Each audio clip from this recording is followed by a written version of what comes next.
औज़ुबिल्लाहिमिनश्शैतानिर्रजीम बिस्मिल्लाहिर्रहमानिर्रहीम। अस्सलाम वालेकुम व्यूअर्स, मेरा नाम है मोहम्मद हफीज़ुर रहमान और मैं आपको एचआर अकेडमी 270 पे वेलकम करता हूँ। जैसा कि आप जानते हैं कि हमने पाक स्टडी की जो आउटलाइन है उसको स्टार्ट किया हुआ है। तो लास्ट वीडियो के अंदर हमने जो है वो पॉलिटिकल कॉजेज़ और मिलिट्री कॉजेज़ को पढ़ लिया है, वार ऑफ इंडिपेंडेंस की। आज का हमारा जो टॉपिक है वो है रिलीजियस कॉजेज़, ठीक है। यानी वो मजहबी वजूहात जिनकी वजह से जो लोग हैं वो जंग करना चाहते थे ईस्ट इंडिया कंपनी के साथ। तो सिंपली मैं आपको बताऊंगा 3-4 इसकी वजूहात हैं, ठीक है। तो सबसे पहली जो वजूहात है उसमें सबसे पहली जो वजह है उसके अंदर आता है प्रमोशन ऑफ क्रिश्चियनिटी। यानी जो ईस्ट इंडिया कंपनी थी उन्होंने क्रिश्चियनिटी को प्रमोट करना शुरू कर दिया था, यानी अपने मज़हब को प्रमोट करना शुरू कर दिया था।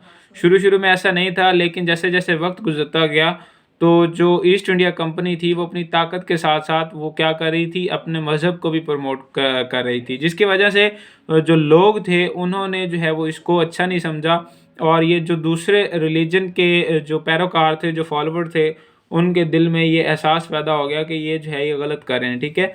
तो ये चीज़ मैंने यहाँ पे लिखी है इंतहाई आसान अल्फाज में। देखें, people felt that British were actively promoting Christianity causing resentment. Resentment का मतलब होता है यानी किसी जुल्म के खिलाफ जो हमारे दिल में एहसास पैदा होता है ना, वो उसको रिसेटमेंट कहते हैं, ठीक है। Resentment among followers of other religions, ठीक हो गया। सिंपल अल्फाज में, इंतहाई सिंपल तरीके से मैंने आपको एक्सप्लेन किया है। तो अगर आपको ये वीडियोस पसंद आ रही हैं तो आप एक काम लाजमी तौर पे कीजिएगा कि आप जो है वो वीडियो को भी लाइक करें और चैनल को भी लाजमी तौर पे सब्सक्राइब करें। ये तो हो रहा है कि जो वीडियोस हैं वो ज़्यादा से ज़्यादा लोग देख रहे हैं, लेकिन जो है वो सब्सक्राइब नहीं कर रहे, ठीक है। तो जैसे आप देखते हैं, वीडियो को वॉच कर रहे होते हैं, तो चैनल को भी सब्सक्राइब कर लिया करें और वीडियो को भी लाजमी तौर पे लाइक किया करें और अपना फीडबैक लाजमी तौर पे दिया करें कमेंट के ज़रिए, ताकि मुझे भी पता चले कि जो है वो आपको समझ भी आ रही है या नहीं आ रही, ठीक है। तो उसके बाद नेक्स्ट हमारे पास है एनिमल फैट कार्ट्रिजेज, ठीक है। ये पहले भी मैं आपको एक्सप्लेन कर चुका हूँ। सबसे पहले जब मैंने इंट्रो किया था वार ऑफ इंडिपेंडेंस का, तो उसमें मैंने आपको बताया था कि ये इमीडिएट कॉज साबित हुई। ये जो कार्ट्रिजेज थी, जो कारतूसें थी, वो इमीडिएट कॉज साबित हुई, ठीक है। जो कारतूस थे हमारे पास एनिमल फैट से बने हुए, वो जो इमीडिएट कॉज कहते हैं, यानी जो जल्दी जंग की, यानी इमीडिएट फौरी तौर पे जो वजह बनी जंग की, जिससे यानी शुरुआत हुई इस जंग की, तो और वो ये जल्दी हुई, इस वजह से इसे इमीडिएट कॉज कहते हैं, ठीक है। कि वक्त से पहले जो है वो जंग शुरू हो गई इसकी वजह से, ठीक है, इस कारतूस वाले मसले की वजह से। ये मैंने अच्छे से एक्सप्लेन किया हुआ है लास्ट 2 वीडियोज़ के अंदर, लेकिन इधर भी मैं आपको बता देता हूँ, ठीक है। British used gun cartridges greased with animal fat.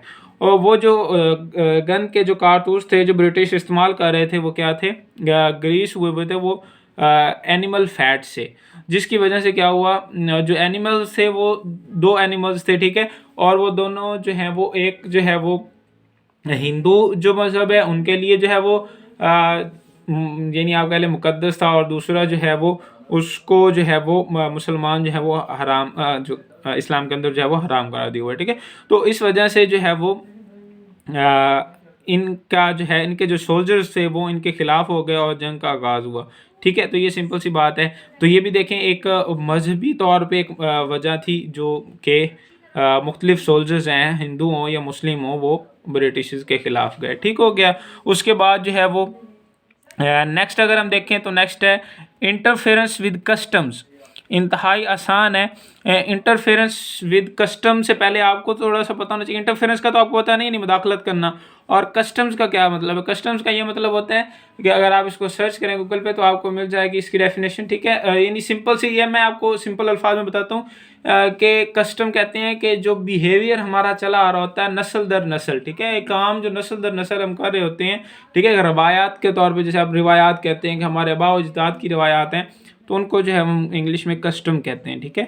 तो उनके साथ जो है वो छेड़खानी की ईस्ट इंडिया कंपनी वालों ने। ईस्ट इंडिया कंपनी के जो रूल थे, यानी जो असूल उन्होंने नए बनाए थे जो कि ज़मीन के मुतालिक थे, उसके यानी ज़मीन को मुंतकिल करने के मुतालिक या उस पर टैक्स के मुतालिक, तो उनकी वजह से जो है वो जो रिवायती तरीका एक चला आ रहा था ज़मीनों पे उसको जो है उन्होंने डिस्टर्ब किया। तो इसको कहते हैं कि इंटरफेरेंस की उन्होंने कस्टम के साथ, ठीक है? Interference with customs. तो ये मैं आपको सिंपली बता देता हूँ। देखें, ब्रिटिश रूल्स लाइक चेंजेस, ये चेंजेस लिखा हुआ है, ये एन ऊपर लिखा है, मैंने पहले मिस हो गया था यहाँ से, ठीक है? Changes in land revenue, land tax के अंदर जो ये एंड लॉज, यानी ज़मीन के मुतल्लिक जो टैक्स था या जो कवानीन थे उनके अंदर जो चेंजेस किया, ठीक है? उन्होंने क्या किया, interfered with traditional religious practices. ये जो रूल्स थे ये इंटरफेयर कर रहे थे जो रिवायती, जो सब कॉन्टिनेंट के लोग थे उनके जो रिवायती मजहबी जो प्रैक्टिसेस थी उनसे, ठीक है? मैंने सिंपली जो है वो एक्सप्लेन कर दिया है। उसके बाद इससे क्या हुआ जी, इससे ये हुआ कि जो आप या सिंपल में एक जैसे लैंड रेवेन्यू पहले इकट्ठा होता था, तो वो जो ब्रिटिश ईस्ट इंडिया कंपनी वाले थे उन्होंने क्या किया, वो लैंड लॉर्ड्स की जिम्मेदारी लगा दी कि आपने क्या करना है जी, लैंड रेवेन्यू हमें लेके देना है, और उसमें भी इजाफा कर दिया। इससे क्या हुआ, इससे जो किसान थे वो ईस्ट इंडिया कंपनी से तंग तो थे ही थे, वो साथ ही साथ क्या हो गए, लैंड लॉर्ड से भी जो है वो तंग आ गए, और उन्होंने क्या किया, दोनों के जो है वो खिलाफ एहतजाज करना शुरू कर दिया। और जंग जब हुई तो किसानों ने बढ़ चढ़कर उसमें हिस्सा लिया, और क्योंकि वो लैंडलॉर्ड्स और ब्रिटिश जो अथॉरिटीज़ थी उन दोनों से जो है वो नाखुश थे, तो उन दोनों के खिलाफ उन्होंने क्या किया, अपराइजिंग की। तो यही बात मैंने सिंपल अल्फाज में यहाँ पे लिखी है, देखें, because of these rules peasant कहते हैं किसानों को, start uprising against both British authorities and landlords. ठीक हो गया। और एक पॉइंट मैंने लास्ट में भी आपको बताया था, और उसमें भी मैंने आपको बताया था कि ये रिलीजियस कॉज के अंदर भी आप लिख सकते हैं, ठीक है? उसको भी मैं एक्सप्लेन कर देता हूँ।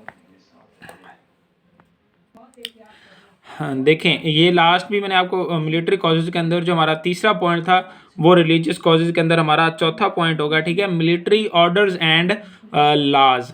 तो मिलिट्री ऑर्डर्स एंड लॉज ये किस तरह से जो है वो मजहबी वजह बने, ठीक है? जो उनके मिलिट्री ऑर्डर्स थे या कवानीन थे वो किस तरह से मजहबी वजह बने सब कॉन्टिनेंट के लोगों की, कि उन्होंने वार में जो है वो हिस्सा लिया।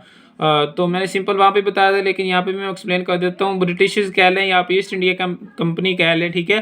वो क्या करती थी, वो सोल्जर्स को अक्रॉस द सी, यानी समंदर के दूसरे पार, जो यूरोप के अंदर उनकी जो जंगें होती थी उनके अंदर भी जो है वो उनको लड़ने के लिए भेजती थी, ठीक है? लेकिन जो हिंदू थे उनके मज़हब के अंदर कुछ ऐसे कायद भी थे कि अगर कोई समंदर पार जाता है ना, यानी समंदर को क्रॉस करता है, तो उसका जो है ना वो उसको गुनाह माना जाता था उस रिलीजन के कुछ अकायद के मुताबिक, ठीक है?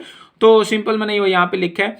तो देखिए, Hindu consider it a sin to cross sea, ठीक है? वो समंदर पार जाने को एक गुनाह समझते थे। लेकिन जो ईस्ट इंडिया कंपनी थी उनका ये एक एक्ट था, उनका एक कानून था, देखें, but general service enlistment act of 1856, इस एक्ट के तहत ये था कि जो भी सर्व करता है ईस्ट इंडिया कंपनी को एज अ सोल्जर, अगर उसको हुक्म दिया जाता है तो वो ओवरसी जाके भी सर्व करेगा, ठीक है? तो ये देखें, ये लिखा हुआ मैंने, required recruits to serve overseas if order, ठीक है? अगर ऑर्डर किया जाता है तो जो रिक्रूट्स हैं, जो सोल्जर्स हैं, वो क्या करेंगे, ओवरसीज जाके भी अपनी खिदमत सर अंजाम देंगे।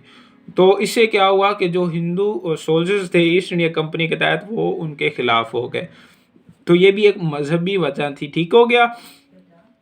तो ये आपने ये चारों पॉइंट जो है वो मेन आपने याद कर लेने हैं। दो तो पुराने ही हैं, दो नए हैं, ठीक है? इंटरफेरेंस विद कस्टम, और एक हमारे पास आता है जो हमने पहला देखा है, प्रमोशन ऑफ क्रिश्चियनिटी।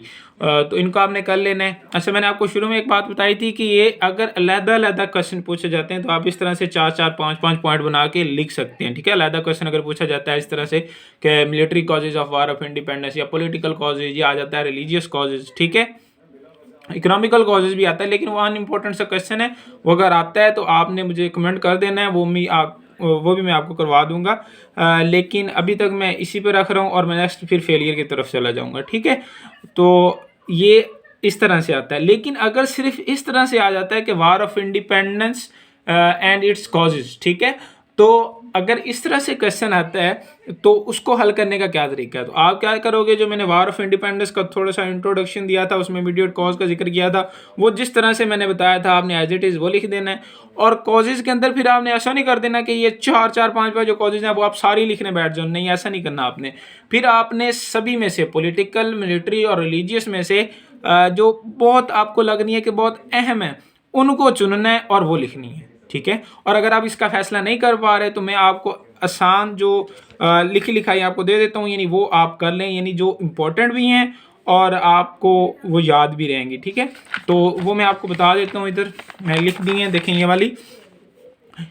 ये 5 हमारे पास आती हैं मेन जो कॉजेज़ हैं, ठीक है, वार ऑफ इंडिपेंडेंस की। तो इनको आप जो है वो याद कर लें, ठीक है। अगर आपने अलग-अलग क्वेश्चंस के तौर पे इनको नहीं करना, आप कहते हैं कि नहीं जी हमने तो सिर्फ वार ऑफ इंडिपेंडेंस और उसकी कॉजेज़ मेन करनी है, तो मेन ये वाली हैं, ठीक है। आपने ये मेन कॉजेज़ जो है वो कर लेनी है। उम्मीद है कि सारी बात की आपको समझ आ गई होगी। आज की वीडियो हमारी शॉर्ट ही होगी, ठीक है, क्योंकि इसमें कुछ ज़्यादा कोई लेंथ ही नहीं था। इकोनॉमिकल कॉजेज़ जो है वो भी हम नहीं डिस्कस कर रहे, क्योंकि हम जो है वो अनइम्पोर्टेंट्स है। लेकिन अगर आपको वो ज़रूरत है उसकी तो आपने कमेंट कर देना है वो लाजमी तौर पे, तो वो भी मैं करवा दूंगा, ठीक है। और अगर आपको पिछले सारे लेक्चर्स चाहिए या नेक्स्ट लेक्चर्स चाहिए, अगर तो नेक्स्ट लेक्चर्स चाहिए तो आपने सब्सक्राइब कर लेना है और नोटिफिकेशन के जो ऑप्शन है उसको ऑन कर लेना है, ताकि तमाम नई आने वाली वीडियोस आपको मिल सकें। और पिछली वीडियोस को यानी अगर आपको पिछली वीडियोस की ज़रूरत है तो उनको हासिल करने के लिए आपने क्या करना है, आपने इस वीडियो के लास्ट में 10 सेकंड के अंदर मैं एंड स्क्रीन पे लगा देता हूँ, ठीक है। 10 सेकंड या 20 सेकंड वो चलती रहती हैं, ठीक है। वो स्क्रीन पे आ जाती हैं कि जो लास्ट वीडियोस की प्लेलिस्ट है वो वाली, यानी प्लेलिस्ट में सारी आ जाती है ना, तो आप प्लेलिस्ट निकाल के लास्ट वीडियोस देख सकते हैं।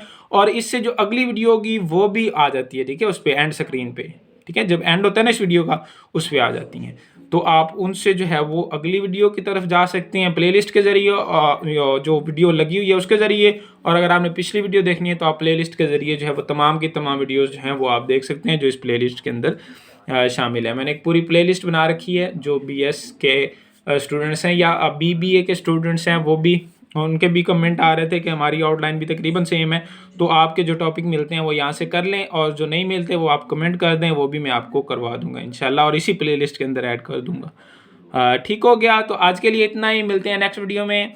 अगली वीडियो का इंतज़ार कीजिएगा। शुक्रिया, अल्लाह हाफिज़।